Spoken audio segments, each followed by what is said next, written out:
Canada's intelligence agency CSIS says dozens of young Canadians have traveled abroad to participate in terrorist activities. How and who recruits them is still a murky area.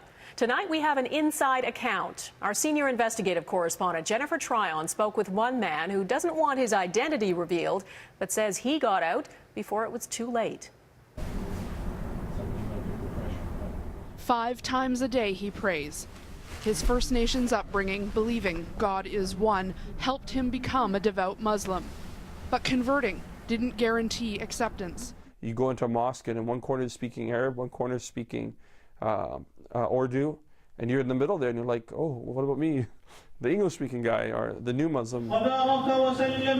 For a year he prayed in various Toronto mosques, trying to learn about Islam, but in isolation.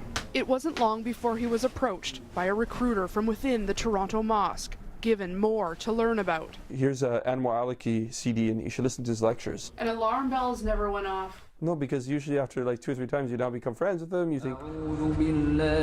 Even in death, the FBI calls Anwar al-Awlaki a talented al-Qaeda recruiter. This Canadian convert was hooked. They just want to kill you all eventually. They want to wipe you out. They want to basically, they don't want nothing from you, you know. These are the disbelievers and you're the believer. And recruiters look for specific things. That they are struggling to figure out who they are and where they fit in. This was the mosque Raed Jasser, Canada's latest extremist, prayed at daily. The imam here says he was quiet and often alone. Sources say Jasser came back to his religion, a common experience, leaving some with guilt and a yearning to prove one's devotion. Because of these teachings, they start to focus on the moral failings, which are pretty apparent in our society. They again get this sense of superiority over these individuals living around them. Something he faced head on. Did you ever hear anyone here in Toronto express ill will towards Canada, doing something in Toronto?